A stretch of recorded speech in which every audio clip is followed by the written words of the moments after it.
सवाल सर, जो किसानों का कर्जा माफी का जो घोषणा की है उसको लेकर बीजेपी सवाल उठा रही है कि आप लगातार किसानों को ज्यादा रकम देने की बात करें तो फिर कर्जा में भी डुबो दिए हैं, इसलिए कर्जा माफी। मैं तो भारतीय जनता पार्टी साथियों को धन्यवाद देना चाहता हूं कि अभी भी वो सवाल पे अटके हैं। तो इसका मतलब ये है कि मानसिक रूप से तैयार हैं वो विपक्ष में बैठने के लिए। अब वो सवाल इस बात का है कि वो आंकड़ा 13 मेंटेन करेंगे कि उससे भी नीचे जाएगा। किसानों का ये प्रदेश है और किसानों के लिए लगातार हम लोग काम करते रहे हैं। कोरोना भी था, संकट का समय था, और इसी तो लगातार किसानों के हित में हम लोगों को काम कर रहे हैं, ताकि यदि किसान मजबूत होगा तो छत्तीसगढ़ मजबूत होगा, छत्तीसगढ़ के लोग मजबूत होंगे। और इसलिए हमने किसानों के पक्ष में ये घोषणा की है। कि आप लोगों ने घोषणा की, उधर डॉक्टर रमन सिंह ने ट्वीट कर दिया कि हमारी सरकार आएगी तो पहले कैबिनेट में लोगों को आवास दी।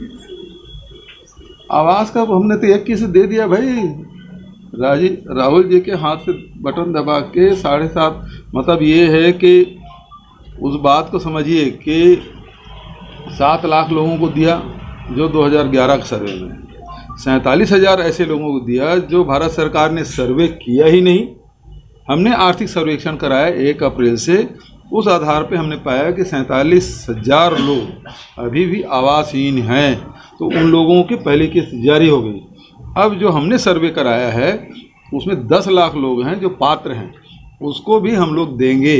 अब रमन सिंह जी किस आधार पे देंगे कि भारत सरकार के जो आर्थिक सर्वेक्षण है वो तो हो नहीं रहा है और न जनगणना हो रहा है, तो जो हमने सर्वे करा है उस आधार पे करेगा।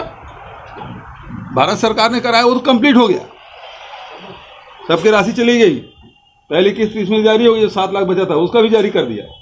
अब जो हमने किया वो 47,000 लोगों को किया है, तो कुल मिला के 17.5 लाख लोगों को हम लोग आवाज़ देंगे, प्रियंका जी ने जो घोषणा की है। ये वीडियो वायरल हो रहा है। हाँ जी, एक वीडियो वायरल हो रहा है जिसमें बच्चों से जय श्री राम के नारे लगवाए जा रहे हैं और इसे पूछा जा रहा है किनको वोट करेंगे, तो उसमें कहा है कि हम बीजेपी को वोट करें। बच्चे लोग, अच्छी बात है। और कोई सवाल? सर, आप लगातार इसी माध्यम से लगातार ध्रुवीकरण की कोशिश कुल मिला के कर रहे हैं। देखो, ये छत्तीसगढ़ माता कौशल्या का प्रदेश है। रमन सिंह या भारतीय जनता पार्टी को 15 साल उसकी याद नहीं आई। पूरी दुनिया में एकमात्र मंदिर है, उसका भी उन्होंने न संवर्धन किया, न संरक्षण किया, न विकास किया, हमारी सरकार ने किया। और राम वनगमन पर्यटन परिपथ में लगातार हम लोग कोरिया जिले में मूर्ति की स्थापना राम जी के, रामगढ़ में हमने किया, उसके बाद शिवरी नारायण, फिर जमखुरी, फिर राजिम, चंपारण, सिहावा, सब जगह भगवान राम की मूर्ति स्थापित कर ली। ये लोग राम के नाम से वोट भी मांगते हैं और नोट भी मांगते हैं।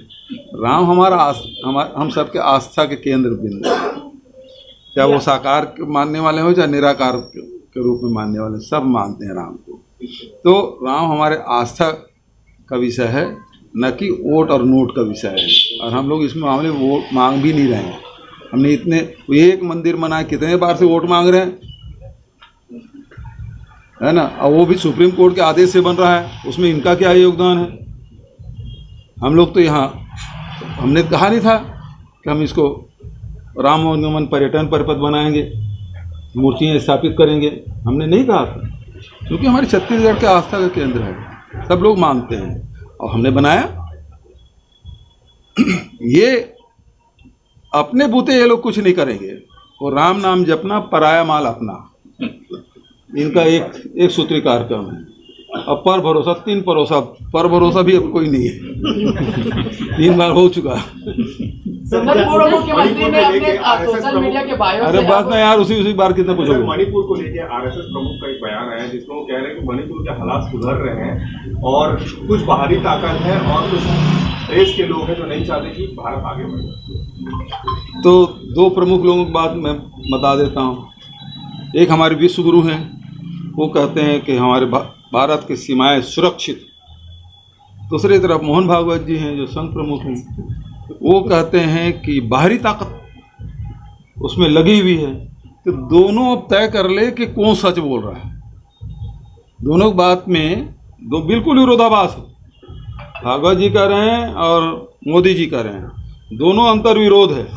अब कौन सही बोल रहे हैं ये दोनों मिलकर तय कर लें और देश को बताएं कि देश सीमाएं सुरक्षित है, तो फिर बाहरी ताकत आ कैसे गया।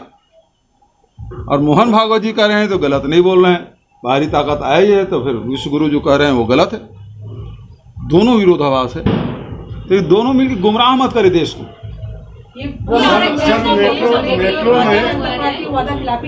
अजय पूर्ण शराबबंदी नहीं होने को लेकर भारतीय जनता पार्टी वो तो बोले थे, उन्होंने क्या कर लिया। मैं तो कहता हूँ मोदी जी से मांग कर रहा हूँ पूरे देश में शराबबंदी करे। हमारा तो लैंड स्टेट है, गुजरात से आते हैं वहाँ बंद है, पूरे देश में बंद करे। वो प्रधानमंत्री हैं, हमारे यहाँ अपने आप बंद हो जाएगा।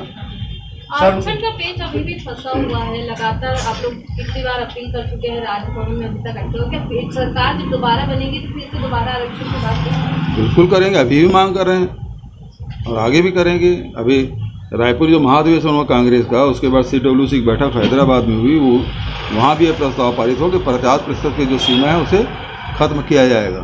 सुप्रीम कोर्ट तो पहले ही 60% कर चुके हैं, तो ये सीमाएँ खत्म होनी चाहिए। जाति जनगणना की बात हो रही, ठीक है। Thank you. राम ट्रस्ट भूमि पर आशीष छाबड़ा को कब्जा करने का आरोप लगा है। अरे चल यार, उससे पूछ लेना पड़ा। तो जाओ वो देख